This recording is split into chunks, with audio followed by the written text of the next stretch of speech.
Assalamualaikum teman-teman, kembali lagi di vlog aku kali ini. Kita bahas tentang COVID-19. Gimana, halo, apa kabar Indonesia yang hari ini masih genting kan di Indonesia? Oke teman-teman, sebelumnya kenalin dulu ini apa ya? Apa ya? Sopoku ya? Sopoku ya? Tante kali ya? Dia ini tante aku. Cuman usia kita cuman beda 2 tahun ya? Iya. Gedean aku. Gedean. Nah di sini dia mau menjelasin ke teman-teman semua. Menceritakan ke teman-teman semua mengenai kesadaran diri warga Hong Kong menghadapi COVID-19. Jadi di sini ya, ralat kata-katanya Banyu tadi, di sini tuh saya mau ceritain gini, kesadaran diri warga Hong Kong menghadapi COVID-19. Jadi COVID itu kan ada di Cina udah dari akhir Desember dan masuk ke Hong Kong sendiri udah mulai dari Januari ya. Kita udah diberi pemberitahuan dari pemerintah, dari majikan juga, dari agent dikasih tahu bahwa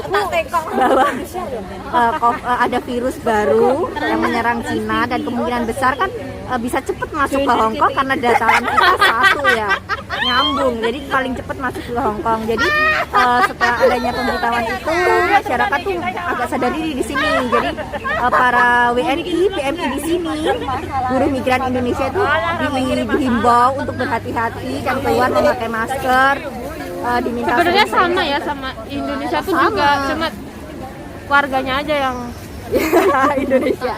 Oke, peace.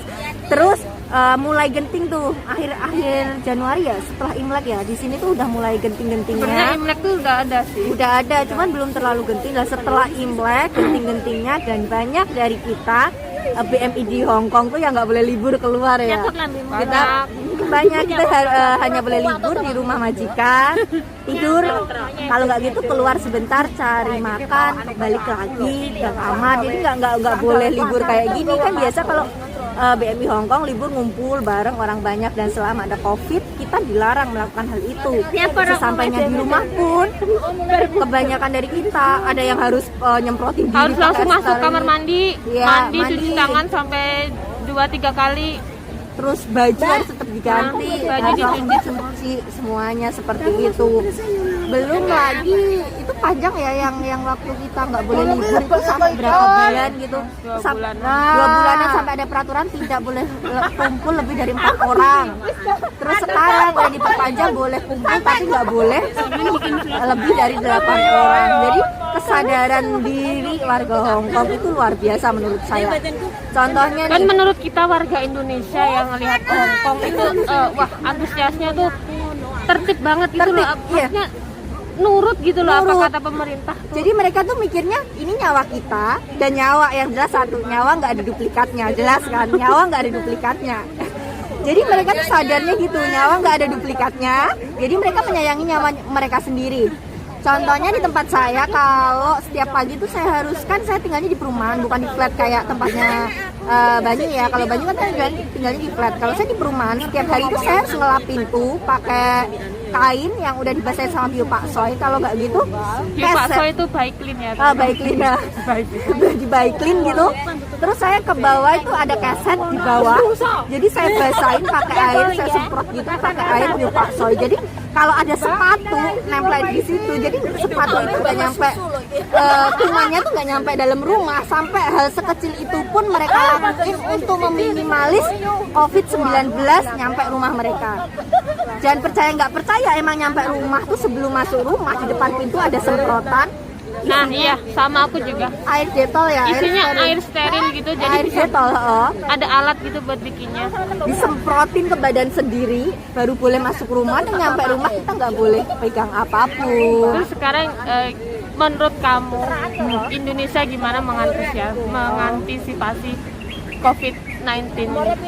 Ya, yang jelas kita harus sadar diri. Soalnya gini, ini kan virus yang harus kita perangin bersama. Jadi ya mau nggak mau kita harus peran bersama-sama menyelamatkan diri sendiri agar orang lain pun juga bisa terselamatkan.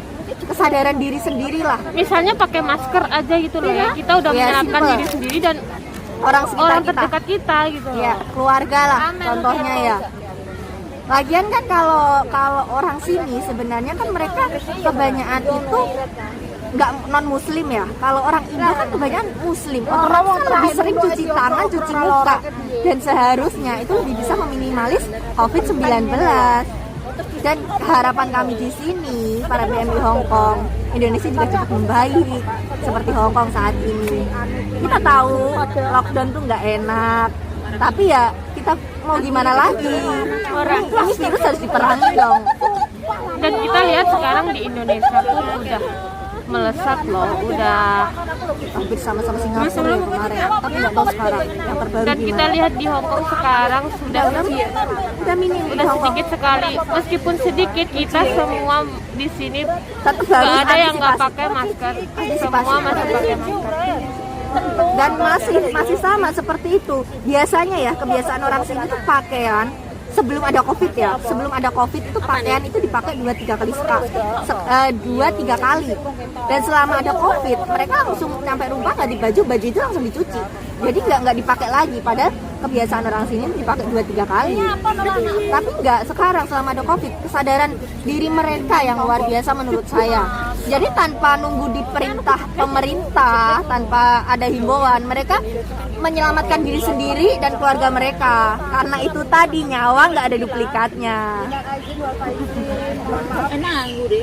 Jadi ya buat teman-teman ya kesadaran diri itu utama yang harus kita tunjukkan di sini. Kasihan juga untuk tim medis Indonesia yang udah kewalahan, udah banyak yang gugur juga. Dan berharap di Lebaran tahun ini 2020 kita di rumah aja, tapi tetap Tahun aja depan. pada mudik semua. Iya, tetap aja pada mudik semua. Ya mau gimana lagi ya? Mungkin adat ya, faktor adat. Lebaran harus ngumpul, tapi ya kita harus tahu keadaan juga dong. Kondisinya lagi seperti ini. Kita berharap hari ini kita tahun ini mungkin Lebaran kita nggak bisa kumpul, tapi kita berharap tahun depan kita bisa berkumpul semua dengan jumlah keluarga Iya yang dong, semua lengkap. juga mau. Ya kan, jumlah keluarga yang lengkap. Semoga di Indonesia cepat hilang COVID-nya. Kasihan tim medis Indonesia. Terima kasih juga untuk seluruh tim medis Indonesia yang Kita bisa luar mencontoh, biasa. kita bisa mencontoh Hong Kong loh. Ya, kesadaran diri mereka tinggi. Itu sekilas cerita dari kami. Dan kamu sempet ya Kak pakai topi yang depannya ada kacanya itu. Iya. Ya seperti kalau ini. dia keluar pakai topi yang depannya ada kacanya. Jadi kayak tim medis itu keluar Iya. kemana-mana tuh pakai itu. Pakai itu. Masker, pakai sarung tangan juga semua. Sempet kalau Kak Banyu soalnya dia keluar belanja. Kalau saya kan kalau nggak libur saya nggak belanja, nggak keluar sama sekali. Cuman kalau pas libur gini saya paling dibolehkan keluar 2-3 jam hanya untuk beli keperluan. Habis itu suruh pulang di kamar aja liburnya. Ya mah enak ada kamarnya, kalau kan nggak ada kamar. Iya, soalnya nggak semua PMI di sini tuh kerja di tempat majikan dan ada kamarnya. Pokoknya kita berharap banget di Indonesia itu COVID cepet hilang. Cepet kita kalahkan lah. Iya, cepet dunia cepet membaik. Kasihan tim medis Indonesia. Tapi kalian luar biasa untuk tim medis Indonesia. Tetap semangat. Kasihan yang udah gugur. Kasihan. Banyak ya Tim medis. Allah. Tim medis Indonesia banyak yang gugur. Yang terbaru kemarin yang di Surabaya perawat dengan janin di kandungannya meninggal. Yang saya bayangin itu gimana perasaan ayahnya, bapak dari si bayi kan. Itu luar biasa dan itu pukulan Kita lihat dong pengorbanan buat kita, pukulan buat kita ya. Kita lihat dong pengorbanan tim medis aja sampai seperti itu. Masa kita nggak bisa sadar sih, nggak kita Ini tujuan video ini tujuannya bukan untuk saling menyalahkan ya, kita hanya untuk saling mengingatkan bahwa jelas nyawa kalian nggak ada duplikatnya. Kalau ada apa-apa dengan kalian gimana? Terus kayak kita yang di sini kalau dapat kabar di Indonesia ada apa, kita tuh juga nggak bisa lari langsung pulang ke Indonesia. Kita juga harus dikarantina dulu di Bandara Soekarno-Hatta selama 14 hari. Kemarin ada beberapa cerita dari dan teman. kita semua pun pengen cuti tuh Nggak ada yang bisa di sini. Nggak, emang tahu dilarang entah pulang. sampai kapan Ini bisa cuti. Kak Banyu seharusnya bulan Lebaran Bulan ini ini ya udah boleh pulang, udah boleh pulang kita cuti cuma belum bisa. dan kita Bandara pun tahan emang kita tahan di sini. Ya mau nggak mau emang kondisinya kayak gini, terpaksa nggak terpaksa yang harus kita jalanin seperti ini. Kasihan jujur ngelihat, saya tuh nggak tega kalau ngelihat video-video tim kesehatan Indonesia ya, dari tim kesehatan lah, garda depan Indonesia yang ya bukan hanya tim kesehatan kayak supir ambulan, tim kebersihan itu pun pasti sangat bekerja keras banget di tahun-tahun ini. Kita berharap semua cepat berakhir.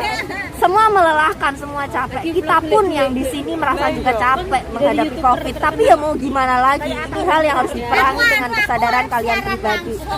Berharap banget Indonesia cepat sembuh. Jadi kita yang kerja di luar negeri selalu dapat kabar baik dari Indonesia. Kalau di Indonesia ada apa-apa kita juga ikut khawatir di sini. Bukan berarti BMI Hongkong masa bodoh. Enggak, kita khawatir. Ada bencana pun. Percaya nggak percaya Kak? Ada bencana pun yang di sini itu ada loh beberapa, ya nggak semua sih, ada beberapa komunitas di sini yang mintain dana selalu tiap minggu tuh pasti ada ya. Jadi kita tuh peduli dengan Indonesia, meskipun kita nggak ada di situ, dan kita di sini hanya bisa dengar kabar kalian dari sosial media dan kita nggak bisa berada di situ. Jadi tingkat kekhawatiran kita tuh jadi lebih khawatir. Kenapa? Pikiran kita kerja di sini tapi pikiran kita di Indonesia, apalagi kalau dengar di Indonesia COVID semakin melambung pasiennya. Padahal cara pengantisipasinya tuh kurang lebih sama loh, seperti pembagian masker, pembagian antiseptik itu ada kan di Indonesia? Ada, malah di sini di sini juga ada. Cuman malah di sini masyarakat sini tuh dari awal adanya virus mereka kejar tuh masker, antiseptik, cairan-cairan kebersihan itu semua ya Kak. Itu jadi mereka nggak nunggu dari pemerintah, mereka antisipasi sendiri. Oke, mungkin dari segi ekonomi beda lah karena di sini negaranya lebih maju ya, banyak pekerja kantor. Kalau di Indo kan mungkin banyak dari buruh harian dan sebagainya, nggak semua pekerja kantor, maaf. Tapi kan kita bisa melakukan hal sederhana. Contohnya dari cuci tangan, sholat dan sebagainya. Sholat aja berwudu ya kan. Jadi ya gak sadar diri aja, semoga Indonesia cepat membaik. Harapan kita yang di sini bisa lebih tenang, ninggalin keluarga, ninggalin keluarga dan sebagainya. Tetap semangat untuk garda depan Indonesia, perawat dan sebagainya, dokter semua. Terima kasih buat kalian tim medis. Kalian cuma kalian harapan kami ya, tim medis semuanya. Terima kasih teman-teman. Sampai di sini vlog kali ini. Kalau ada salah-salah ngomong kita minta maaf. Dan sekarang masih suasana Lebaran ya Mbak. Dan sekarang masih suasana Lebaran. Minal aidin wal faizin. Happy Eid Mubarak. Bye-bye. Wassalamualaikum warahmatullahi wabarakatuh. Jangan lupa kritik sarannya di bawah. Apa pendapat kalian tentang COVID-19? Oke, jangan lupa share, subscribe, like kalau suka video kali ini. Wassalamualaikum. Bye-bye. Kau tetap setia menjaga, kau berkorban tanpa suara demi senyum yang lain. Saat semua tertidur, kau terjaga sepanjang waktu, lupakan lelah raga.